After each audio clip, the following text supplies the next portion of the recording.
It was not apparent that there was anything amiss until March of 2001, when he went to Paris on a business trip. There were hints of disorganization and excitement while he was preparing for the trip, and in Paris these symptoms became full-blown. He forgot important appointments, which brought matters to his family's attention, bought more than $100,000 worth of art books, had altercations with the hotel staff, and assaulted a policeman at the Louvre.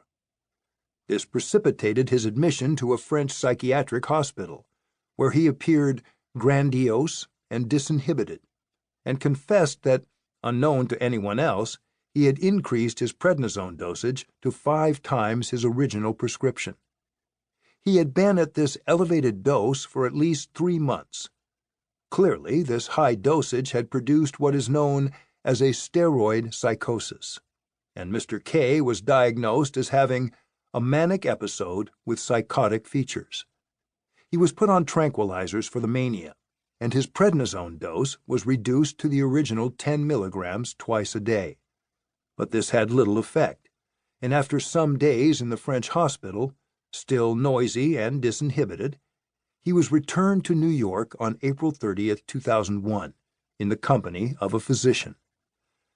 Back in New York, Mr. K was again admitted to a psychiatric ward. Despite the drastic reduction in his steroids, he still seemed psychotic and markedly disorganized in his thinking. Neuropsychological tests showed a decline in his previously superior IQ, memory, language, and visuospatial functions. Since no evidence could be found for any infectious, inflammatory, or toxic metabolic cause for Mr. K's persisting cognitive deficits, his physicians felt that there must be a rapidly progressing neurodegenerative disease, in addition to, and perhaps predisposing him to or unleashed by, the steroid psychosis. Alzheimer's disease, Lewy body disease, and especially frontotemporal dementia were considered.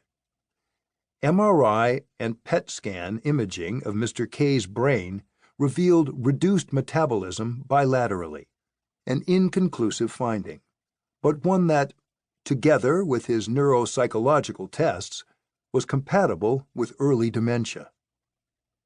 When Mr. K was finally discharged home in early June, after 6 weeks in the hospital, he became more agitated and confused than ever, on one occasion attacking his wife. He now needed round-the-clock supervision, and he was admitted to a locked Alzheimer's facility. Here, things rapidly went from bad to worse. He started to hoard food, to steal belongings from other residents, to become dirty and dilapidated, a drastic change for this previously meticulous dresser. His wife, dismayed by the rapid disintegration of her husband, sought a new neurological opinion in mid-July. Mr. K's new doctor ordered more tests and began to taper Mr. K's dosage of prednisone further. By September of 2001, after a year of continuous administration, Mr. K's steroids were finally stopped completely. His confusion diminished almost immediately. This was strikingly clear at a family wedding in the middle of the month. Mr. K, restored to his former dapper appearance, recognized most of the guests, greeting and chatting with them in a way that would have been inconceivable a month before, when he had been so grossly demented. Mr. K had already returned to his business, and neuropsychological tests a couple of weeks later showed great improvement in almost all of his cognitive functions, although there were still hints of impulsiveness, perseveration, and some intellectual deficits. All this was very reassuring, but perplexing, too, for diseases like Alzheimer's and frontotemporal dementia are progressive. They do not go away virtually overnight. And yet here was Mr. K, at one point expected to spend the rest of his days in a locked Alzheimer's facility, now restored to his family, his business, to life as usual, as if suddenly awakened from a hideous months-long nightmare. His wife, who wrote a narrative of her husband's experience.